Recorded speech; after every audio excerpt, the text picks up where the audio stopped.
O Gianzão vai escolher ali uns superchats de 20 pra cima pra gente ler aqui no final do programa, que o André, inclusive, já me falou, cara, não vai ser cárcere privado hoje não, né, cara? Eu não sei, vamos ver o que a noite nos reserva. Fizeram um corte uma vez, em outro podcast, que eu acho que eu pensei que não tava filmando a mim naquele momento, e eu virei pro host e fiz assim. Fiz assim. E aí pegaram o corte e fizeram um meme, tipo assim... Quando os entrevistados não aguentam mais as perguntas.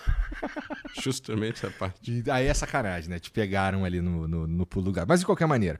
Bom, cara, a gente tá num momento que é mais brando, por exemplo, que o que a gente tava na semana passada. Se a gente estiver falando especificamente da guerra de 12 dias, que é como está sendo nomeada agora, entre Israel e o Irã, né?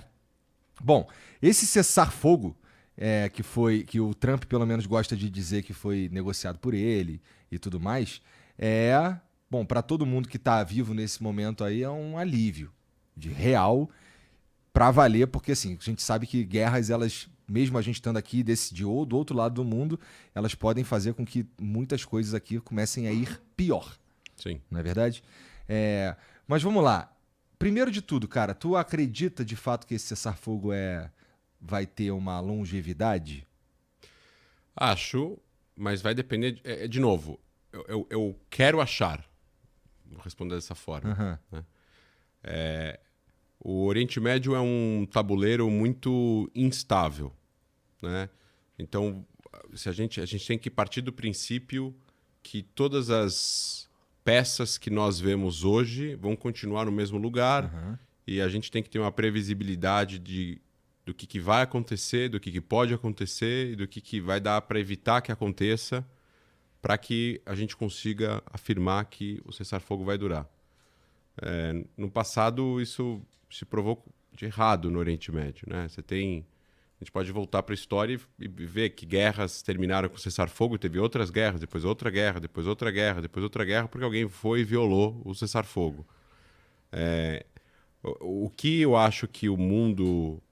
Assim, vamos lá, né? O Israel teve uma vitória militar avassaladora, muito maior e muito mais clara do que outras vitórias, né?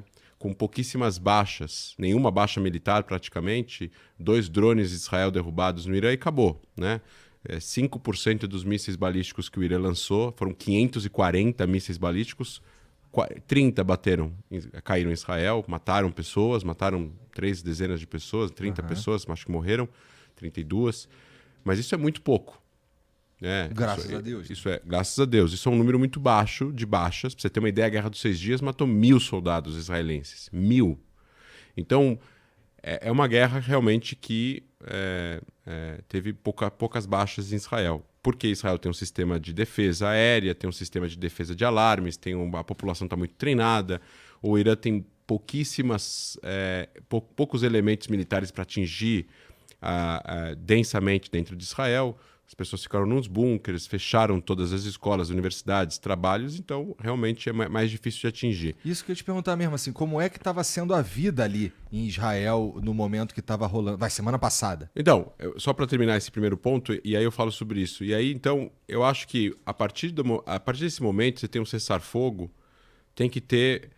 Isso é uma coisa muito importante, né? Para você ter um filósofo militar, Clausewitz, que falava lá atrás, que para você ter vitória você ter uma situação política melhor da qual você entrou.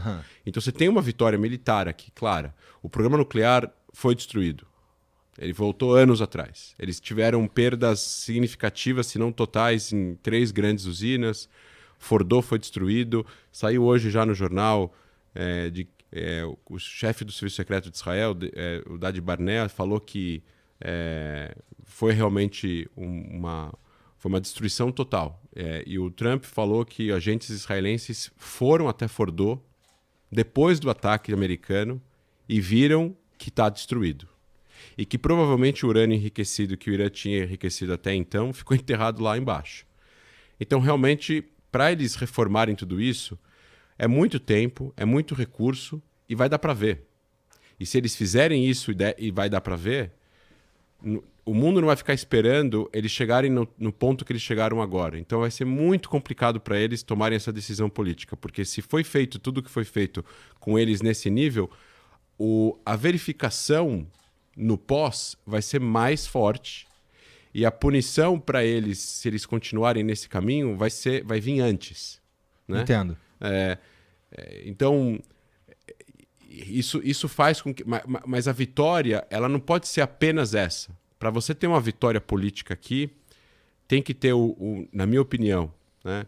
Israel precisa fazer um acordo para poder terminar a guerra em Gaza, possibilitar a reconstrução de Gaza dentro do possível, né? Evitando que o Hamas continue no poder, evitando que eu acho que o Hamas vai continuar existindo como uma guerrilha meio perdida lá dentro. Que nem na Cisjordânia você tem autoridade palestina e você tem terroristas do Hamas.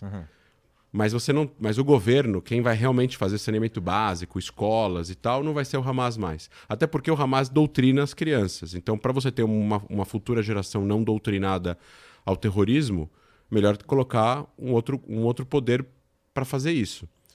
Mas, principalmente, você ter você abrir os acordos de Abraão para mais países. Se isso acontecer com a Síria, com o Líbano, com a Arábia Saudita, com o Omã, ou com países islâmicos não árabes, Indonésia e outros estão na Ásia, isso é uma grande vitória política para Israel e para o mundo livre e uma grande derrota para o eixo da ditadura, da resistência, entre aspas, eles chamam de eixo da resistência, o Irã, o Hamas, o Hezbollah, os Houthis. Isso é uma derrota para eles, porque você realmente agora, através de força, você destrói um programa nuclear, atrasa o programa nuclear, escancara para o mundo que eles não são tão fortes como eles falavam que eram, porque os regimes ditatoriais do Oriente Médio, o Saddam Hussein fazia isso, eles tendem a querer mostrar mais força do que realmente eles têm, porque eles querem assustar, né? Então eles são paranoicos de serem derrubados, então eles precisam mostrar que eles são mais fortes. E aí você realmente faz a destruição militar, ela é uma destruição, e se eles não voltarem a construir, isso fica para sempre, essa vitória.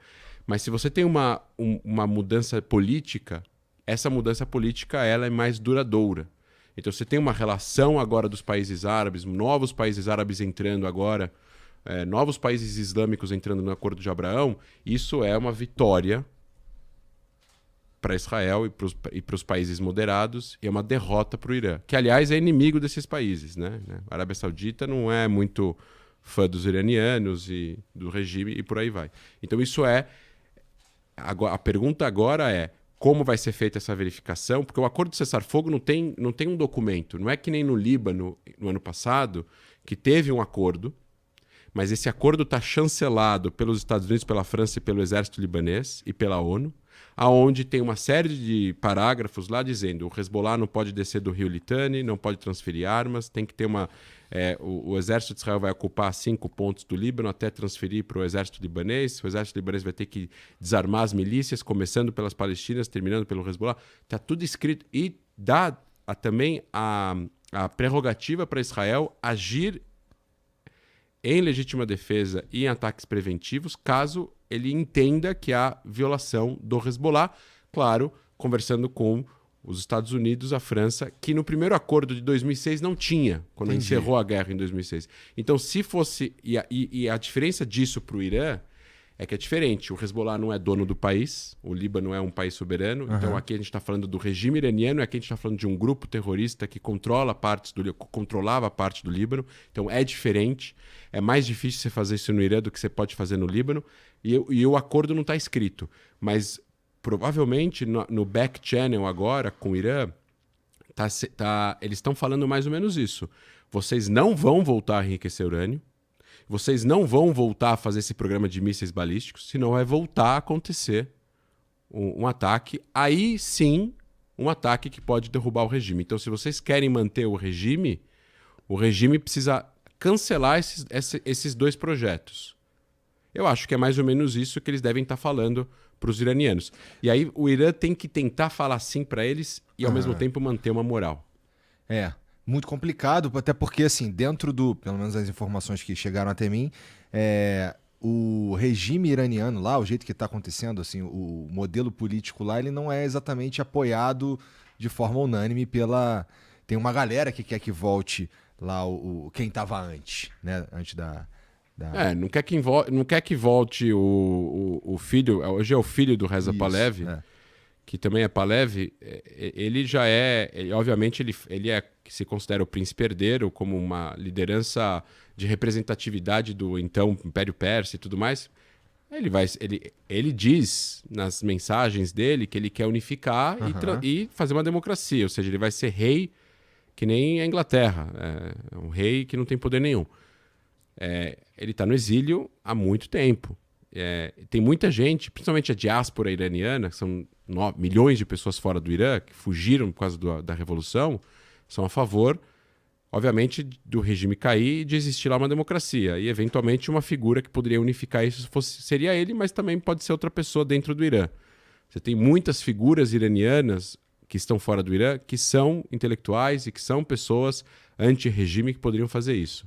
E tem gente da linha dura, religiosos, fundamentalistas no Irã, que são a favor do regime. Entendi. Não dá para saber qual é a maioria. Eu acho que a maioria é anti-regime. Eu também. Porque estamos falando de 100 milhões de pessoas. Mas não é como se eu soubesse também.